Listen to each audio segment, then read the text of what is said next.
Boa noite a todos. Nós vamos começar nosso encontro com uma mensagem, a palavra de Jesus que Meimei nos traz na noite de 6 de outubro de 1955. Meus irmãos, Deus nos abençoe. A palavra do Cristo é a luz acesa para encontrarmos na sombra terrestre, em cada minuto da vida, o ensejo divino de nossa construção espiritual. Erguendo-a, vemos o milagre do pão que, pela fraternidade, em nós se transforma na boca faminta em felicidade para nós mesmos. Irradiando-a, descobrimos que a tolerância por nós exercida se converte nos semelhantes em simpatia em nosso favor. Distribuindo-a, observamos que o consolo e a esperança, o carinho e a bondade, veiculados por nossas atitudes e por nossas mãos, do socorro aos companheiros mais ignorantes e mais fracos, neles se revelam por bênçãos de alegria, felicitando-nos a estrada. Geme a terra sob o pedregulho imenso que lhe atapeta os caminhos. Sofre o homem sob o fardo das provações que lhe aguilhoam a experiência. E assim como a fonte nasce para estender-se, desce o dom inefável de Jesus sobre nós para crescer e multiplicar-se. Levantemos cada hora essa luz sublime para reerguer os que caem, fortalecer os que vacilam, reconfortar os que choram e auxiliar os que padecem. O mundo está repleto de braços que agridem e de vozes que amaldiçoam. Seja a nossa presença junto dos outros algo do Senhor, inspirando alegria e segurança. Não nos esqueçamos de que o tempo é um empréstimo sagrado e quem se refere a tempo diz oportunidade de ajudar para ser ajudado, de suportar para ser suportado, de balsamizar as feridas alheias para que as nossas feridas encontrem remédio e sacrificarmos-nos pela vitória do bem para que o bem nos conduza à definitiva libertação. Nós que tantas vezes temos abusado das horas para impor aos que nos seguem o reino do Senhor à força de reprovações e advertências, saibamos edificá-la em nós próprios no silêncio do trabalho e da renúncia, da humildade e do amor. Meus irmãos, no seio de todos os valores relativos e instáveis da existência humana, só uma certeza prevalece, a certeza da morte, que restitui às nossas almas os bens ou os males que semeamos nas almas dos outros. Assim, pois, caminhemos com Jesus, aprendendo a amar sempre, repetindo com Ele em nossas proveitosas dificuldades de cada dia: Pai nosso, seja feita a vossa vontade, assim na terra como nos céus. Muitos ensinamentos, mas vamos ficar com o tempo. E buscando na mitologia grega, nós vamos ver ali o Cronos e o Kairos. O Cronos, ele temia uma profecia que seria retirado do poder por um de seus filhos. Justamente por este medo, ele engolia os seus filhos assim que saíam do ventre da mãe. Essa é uma alusão ao tempo que gera ao mesmo tempo que devora, ou seja, a cada segundo que termina se inicia um novo segundo. Já o Kairos era retratado como sendo o oposto de Cronos. Cronos era o tempo cronológico, preso ao tempo cronológico, e Kairos não. Isso porque ele era despreocupado e não dava atenção ao tempo cronológico, para calendários ou mesmo para o relógio. Por isso ele era considerado como um deus do tempo oportuno. Agora, o que é interessante é que ele é representado como uma figura jovem que andava nua, possuía asas nos tornozelos e nos ombros. Mas havia uma curiosidade muito interessante. Ele só tinha uma mecha de cabelo que caía sobre a testa, não para trás, sobre a testa, ao passo que a sua nuca era calva. Isso se torna incrivelmente interessante quando analisamos o motivo desse personagem ser representado dessa forma. O fato dele, Kairos, só ter cabelo na frente, nós podemos fazer uma analogia ao caráter instantâneo do tempo, ou seja, ele só pode ser pego, nós só podemos pegar, digamos assim, o tempo, agarrando os cabelos, quando está vindo para nós, porque depois que ele já tiver passado, não há mais como agarrá-lo. Então, ele representa exatamente isso, o tempo. Uma vez que passou, não temos como recuperar. Onde estaria? Então vamos buscar agora. Vocês se lembram que nós estávamos quando a Lívia, esposa de Públio Lentulus, do livro Há 2000 anos, roga a ele que ele procurasse Jesus de Nazaré. E vimos que assim ele fez. Então vamos ver alguns detalhes. Ele sai então, Onde estaria o profeta de Nazaré naquele instante? Não seria uma ilusão a história dos seus milagres e da sua encantadora magia sobre as almas? Não seria um absurdo procurá-lo ao longo dos caminhos, abstraindo-se dos imperativos da hierarquia social? Em todo caso, deveria tratar-se de um homem simples e ignorante, dada a sua preferência por Cafarnaum e pelos pescadores. E dando curso às ideias que lhe fluíam na mente, insediada e abatida, ele considerou dificílima a hipótese de o seu encontro com o mestre de Nazaré. Como se entenderiam? Então todos esses questionamentos povoavam ali a cabeça do senador. Mas, em determinado instante, ele estava sentado ali no lago, junto das águas mansas do lago de Genezaré.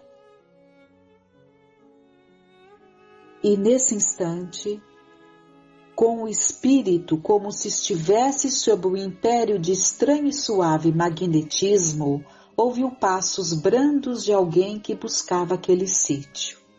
Diante dos seus olhos ansiosos estacara a personalidade inconfundível e única. Tratava-se de um homem ainda moço que deixava transparecer nos olhos profundamente misericordiosos uma beleza suave e indefinível.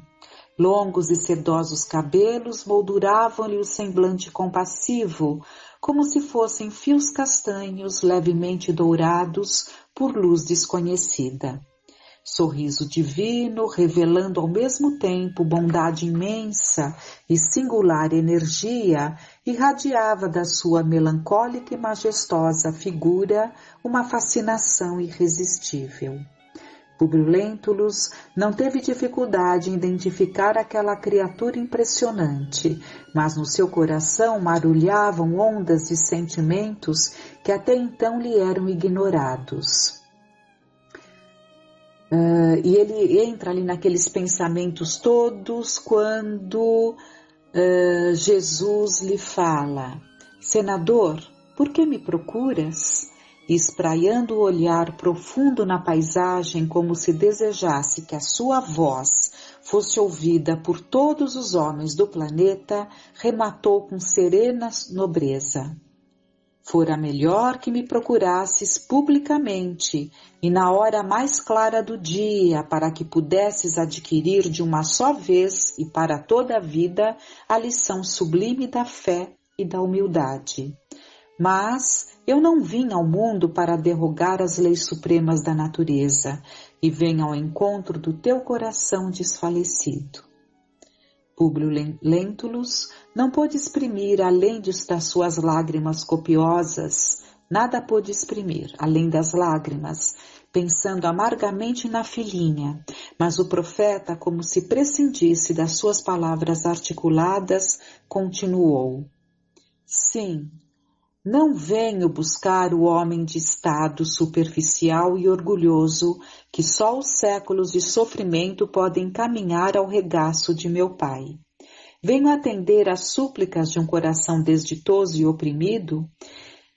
E ainda assim, meu amigo, não é o teu sentimento que salva a filhinha leprosa e desvalida pela ciência do mundo, porque tens ainda a razão egoística e humana, e sim a fé e o amor de tua mulher, porque a fé é divina. Basta um raio só de suas energias poderosas para que se pulverizem todos os monumentos das vaidades da terra.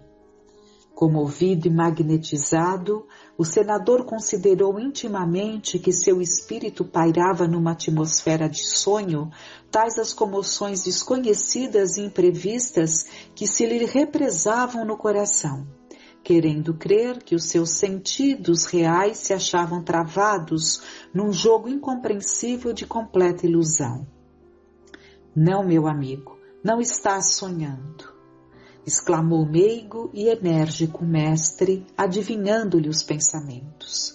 Depois de longos anos de desvio do bom caminho pelos sendal dos erros clamorosos, encontras hoje um ponto de referência para a regeneração de toda a sua vida. Está, porém, no teu querer o aproveitá-lo agora ou daqui a alguns milênios. Se o desdobramento da vida humana está subordinado às circunstâncias, és obrigado a considerar que elas existem de toda a natureza, cumprindo as criaturas a obrigação de exercitar o poder da vontade e do sentimento, buscando aproximar seus destinos das correntes do bem e do amor aos semelhantes. Soa para o teu espírito, neste momento, um minuto glorioso, se conseguires utilizar tua liberdade para que seja ele em teu coração, doravante, um cântico de amor, de humildade e de fé, na hora indeterminável da redenção, dentro da eternidade. Mas ninguém poderá agir contra a tua própria consciência. Se quiseres desprezar indefinidamente esse minuto ditoso, ninguém agirá contra a própria consciência. E continuando, pastor das almas humanas, desde a formação desse planeta, há milênios venho procurando reunir as ovelhas tresmalhadas, tentando trazer-lhes ao coração as alegrias eternas do reinado e de sua justiça, do reinado de Deus e de sua justiça. Públio fitou aquele homem extraordinário, cujo desassombro provocava admiração e espanto. Humildade? Que credenciais lhe apresentava o profeta para lhe falar assim, a ele, senador do império, revestido de todos os poderes diante de um vassalo? Num minuto, lembrou a cidade dos Césares, coberta de triunfos e glórias, cujos monumentos e poderes acreditava naquele momento fossem imortais. Todos os poderes do teu império, diz Jesus, são bem fracos e todas as suas riquezas bem miseráveis.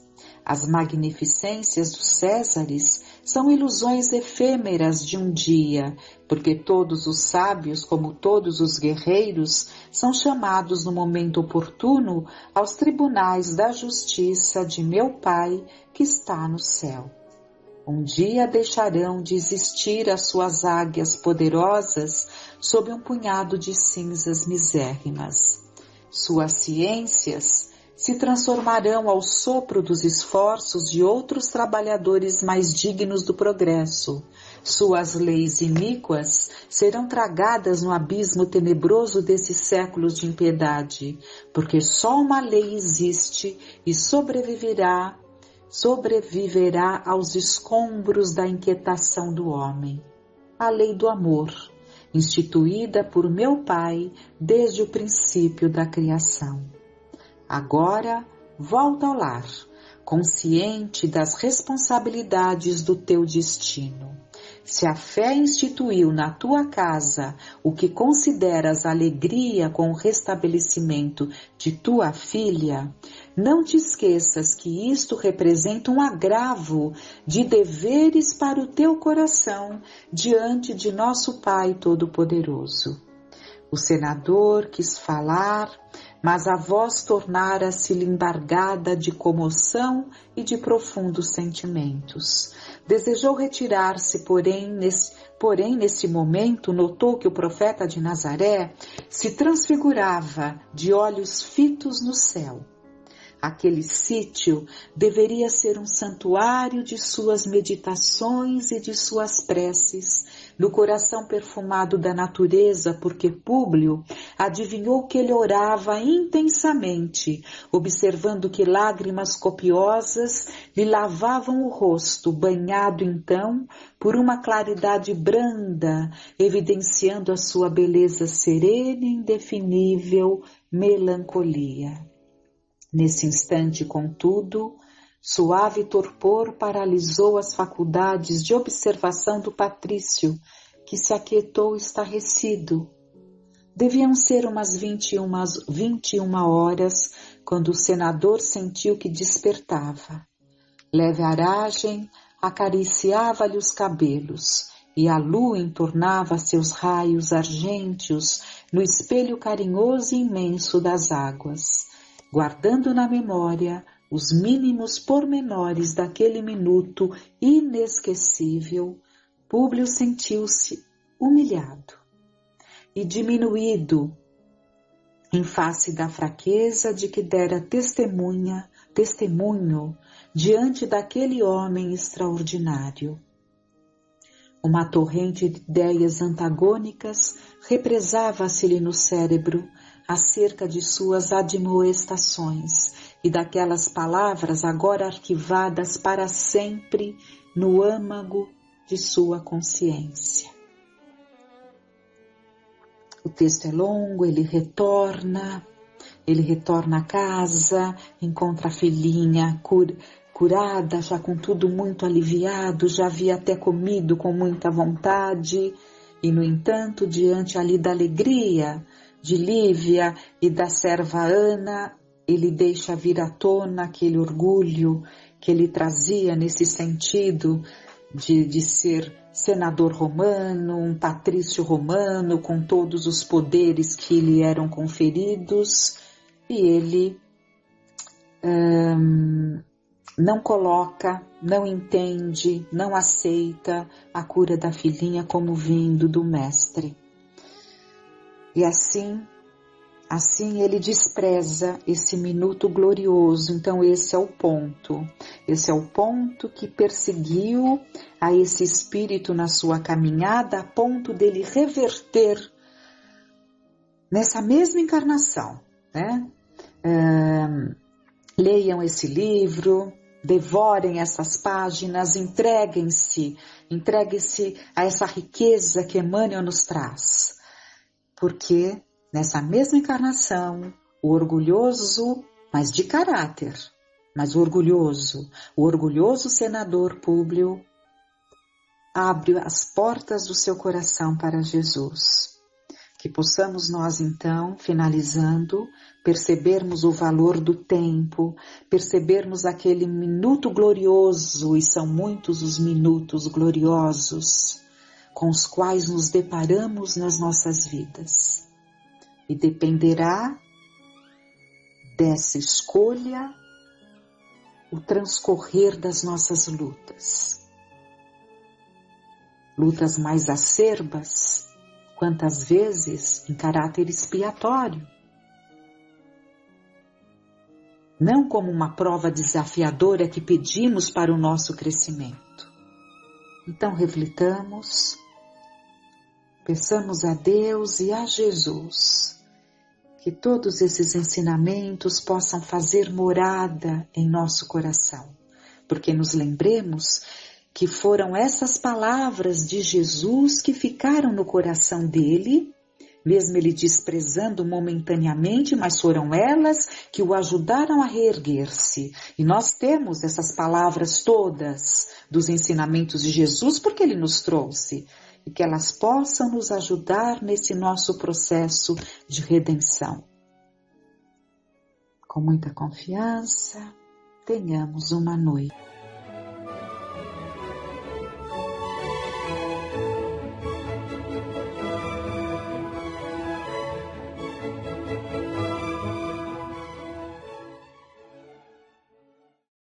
Uma boa noite a todos, que Deus em sua infinita bondade nos envolva, nos ampare, nos fortaleça. Essa semana nós estamos trazendo um tema bastante importante para os dias atuais, que é sobre a paciência. E para nos ajudar aí no conceito da paciência, nós trouxemos do livro de Emmanuel, que é o Consolador, psicografia do Chico Xavier, em que é perguntado a Emmanuel: o que é a paciência e como adquiri-la? A resposta: a verdadeira paciência é sempre uma exteriorização da alma que realizou muito amor em si mesma para dá-lo ao trem na exemplificação. Este amor é a expressão fraternal que considera todas as criaturas como irmãs em quaisquer circunstâncias, sem desdenhar, sem desprezar a energia para esclarecer a incompreensão quando isso se torne indispensável. Então, nesse primeiro momento, ele fala que a verdadeira paciência é ali fruto daquilo que o espírito já tenha conquistado dentro de si, é a exteriorização dessa conquista que ele dedica ao outro, que ele canaliza ao outro através do próprio exemplo. E esse amor, como ele diz, que considera ali todas as criaturas como irmãs, ou seja, aquelas que amamos, aquelas que temos dificuldades, o chefe, o vizinho, enfim, qualquer que seja a criatura, esse espírito que já conquistou essa paciência, ele considera todas como irmãs, em qualquer circunstância, ou seja qual for a circunstância, se mantém ali o respeito pelo outro, ainda que nós não compartilhemos ali as mesmas ideias, os mesmos propósitos. Mas ele diz, sem desprezar a energia para esclarecer a incompreensão. Por quê? Porque há situações que elas exigem de todos nós energia para quê? Para esclarecer algo que esteja nebuloso, algo que não esteja ali bastante claro, Mas ele fala, então, sem desprezar a energia para esclarecer a incompreensão, quando isso se torne indispensável. Por que ele usa essa expressão, quando se torna indispensável? Porque há situações em que o esclarecimento ali, momentâneo, ele não seria benéfico. Às vezes são situações tão complexas, tão difíceis, que é melhor o quê? Deixar que o tempo recoloque tudo no seu lugar. Então há situações que elas nos pedem ali um esclarecimento imediato, firme, mas há outras situações que nós devemos deixar que o tempo ajude ali a poeira a baixar, as coisas se readequarem e talvez um outro momento esclarecer ou não. Há coisas que o tempo naturalmente vai recolocando, porque as pessoas envolvidas, quantas vezes, felizmente, elas acabam repensando e mudando ali a direção, o curso das coisas, Ele diz ainda, é com a iluminação espiritual do nosso íntimo que adquirimos esses valores sagrados da tolerância esclarecida. E para que nos edifiquemos nessa claridade divina, faz-se mister, faz-se necessário educar a vontade, curando enfermidades psíquicas seculares que nos acompanham através das vidas sucessivas, quais sejam a de abandonarmos o esforço próprio, de adotarmos a indiferença e de nos queixarmos das forças exteriores quando o mal reside em nós mesmos. Então veja que ele usa uma expressão que faz necessário que nós possamos educar a nossa vontade, porque vontade todos temos. Vontade às vezes da mudança, vontade de ajudar, vontade de nos modificarmos, mas essa vontade ela deve ter uma direção, ela deve ter ali o bom senso, porque quantas vezes até no intuito de ajudarmos alguém, a vontade de ajudarmos alguém, nós podemos prejudicar, nós podemos ali sermos invasivos, né? Não respeitarmos a liberdade do outro, não respeitarmos o tempo de amadurecimento que o outro tem. Por isso, então, é necessário que nós eduquemos a nossa boa vontade. Isso faz lembrar até o relato de alguns espíritos protetores, né, os chamados anjos da guarda, em que há um relato em que fala que quando eles vão nos ajudar, eles precisam estudar, né, formas de comunicação. Isso para quê? Para que eles não interfiram no nosso livre-arbítrio. Então eles nos intuem, eles nos estimulam, eles vibram por nós, mas há ali uma linha, né, divisória em que a partir daquele momento eles não podem interferir no nosso livre-arbítrio. Então como definir essa linha? Como que eles podem saber até que ponto eles podem nos influenciar e até que ponto isso acaba violentando o nosso livre-arbítrio? Então, para isso, eles têm que ter esse estudo, essa maturidade, esse bom senso, ou seja, essa não deixa de ser uma educação dessa vontade. Ele fala, então, de a educação da vontade para curar enfermidades psíquicas seculares, como, por exemplo, abandonarmos o esforço próprio. Então, jamais devemos delegar a alguém, jamais devemos culpar aos outros por aquilo pelas obrigações que nos pertencem, que fazem parte ali do nosso aprendizado. Então, jamais abandonar o esforço próprio, porque nós temos essa força, né? Muitas vezes essa força ali ela é até desprezada, né? Nós às vezes, valorizamos às vezes sobremaneira o cansaço, o desgaste, mas esquecidos de que o abandono pode levar ali a um cansaço, o abandono pode levar a um desânimo muito maior do que se usássemos as forças que temos dentro de nós para darmos ali um passo a mais, né, para continuarmos a nossa caminhada, ainda que haja ali os tropeços, ainda que haja ali as decepções, e elas acontecem para todos nós, né, mas caminharmos, né, com passos mais seguros, mais confiantes, na certeza de que Deus nos acompanha e olha por cada um de nós. Ele fala também de evitarmos a indiferença, né? Podemos ser ali indiferentes em relação aos outros, em relação àquilo que nos cerca, e também não nos queixarmos de forças exteriores quando o mal reside em nós mesmos, né?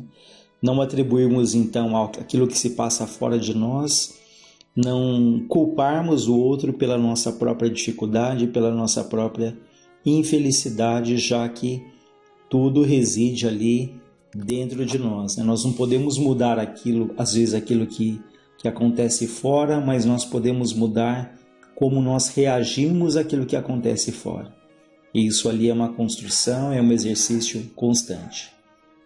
Ele continua dizendo: para levarmos a efeito uma edificação tão sublime, necessitamos começar pela disciplina de nós mesmos e pela continência, né, pela contenção dos nossos impulsos, considerando a liberdade do mundo interior de onde o homem deve dominar as correntes da vida. Então, para construirmos esse equilíbrio, essa paciência, ele fala começarmos pela disciplina de nós mesmos, né? Então, essa palavra disciplina, ela é crucial, ela é extremamente importante na nossa vida. Até um conceito de disciplina que eu acho que é muito rico, que fala: a disciplina é fazer aquilo que precisa ser feito, mesmo que eu não tenha vontade. Vejam, Disciplina é fazer aquilo que precisa ser feito, mesmo que eu não tenha vontade.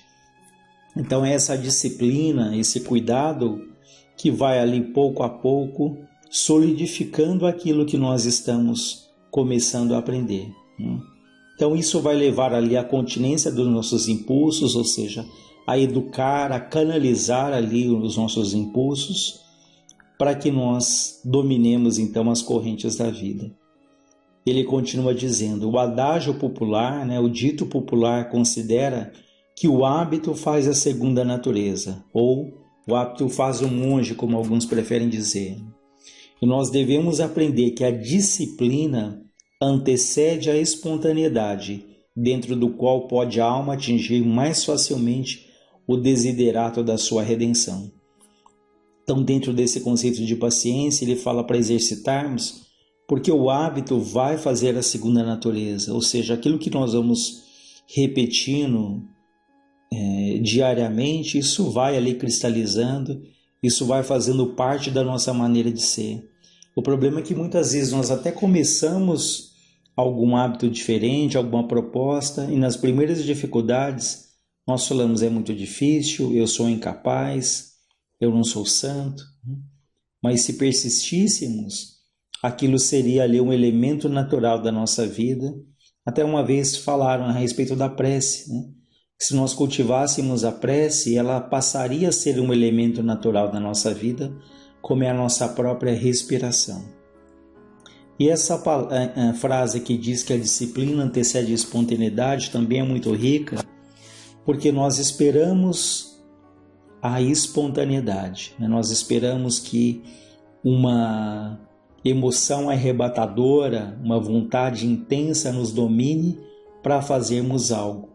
Mas há muita coisa que às vezes nós não temos vontade de fazer, mesmo sabendo que aquilo é necessário, que aquilo é importante. Por isso é que num primeiro momento nós precisamos ter a disciplina para que ela então anteceda essa espontaneidade. É como exercício físico. Se permanecemos durante muito tempo, muitos anos ali, sem fazermos absolutamente nada, sedentários, quando nós começamos a fazer, o que acontece? O corpo dói muito, dói muito, e quantos não desistem ali, mas se persistem, aquilo que num primeiro momento é dor, é sofrimento, aquilo passa a ser um prazer, o corpo pede esses exercícios, então a pessoa ali ela tem muito mais vitalidade, muito mais disposição, mas isso só acontece com o tempo quando ela exercita, quando ela se mantém persistente. E do ponto de vista do espírito, dos nossos hábitos, isso também não é diferente. No primeiro momento às vezes é difícil, parece às vezes até impossível, mas aquilo que vai se repetindo e nós vamos ganhando força, nos sentindo mais felizes por termos vencido ali as primeiras etapas. Por isso é que ele fala que a disciplina antecede a espontaneidade. E o Chico Xavier fala uma coisa bastante interessante, em que ele diz que a disciplina ela deve ser como um medicamento, que nós devemos tomar todos os dias em jejum. Por que em jejum? Já sabendo que ao longo do dia várias situações surgirão que vão testar ali a nossa paciência para que a gente não fique tão irritado. E quando ele fala tome em jejum, ou seja, logo de manhã, já eleve o pensamento a Deus, peça a Ele que nos ajude, formule ali pensamentos de que naquele dia tenhamos mais paciência. Então, antes das atividades, esse pensamento vai nos ajudar para que gradativamente nós nos irritemos menos, às vezes com coisas tão pequenas, desnecessárias, mas acabam ali deixando o nosso dia mais turbulento, mais cinzento. E o problema é que essas turbulências, essas irritações, essa impaciência, ela acaba ali sufocando coisas positivas que acontecem, momentos bons, porque nos deixamos levar por essas correntes da impaciência, às vezes dizendo aos outros coisas que nós não sentimos no momento de raiva, para depois nos arrependermos. Então, Fica essa dica do Chico Xavier para que a gente tome esse medicamento da paciência todos os dias em jejum.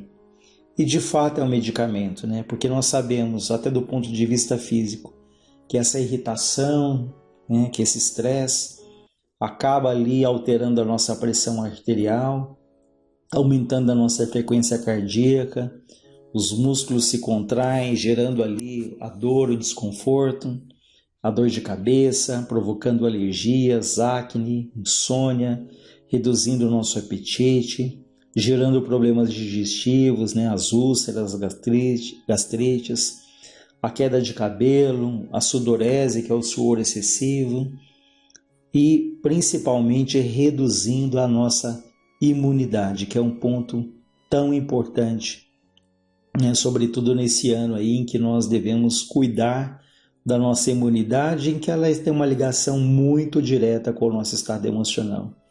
Então vejam que essa recomendação para que a paciência seja usada como um remédio, um medicamento, né, ele tem um efeito de fato terapêutico até no nosso corpo físico, né?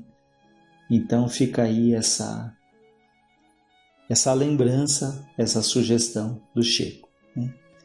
Enfim, cultivemos então a paciência com os outros, a paciência com aquilo que nos cerca, a paciência com cada um de nós, consigo mesmo, né? Lembrando que Jesus dizia, a cada dia basta a sua aflição, né? Então, um dia de cada vez, sem desistirmos, sem pararmos, que Deus estará ali nos abençoando. Então nós vamos encerrando agradecendo ao Pai da vida, que luz se faça no nosso lar, que luz se faça em todos os lares da terra. Graças a Deus, graças a Jesus.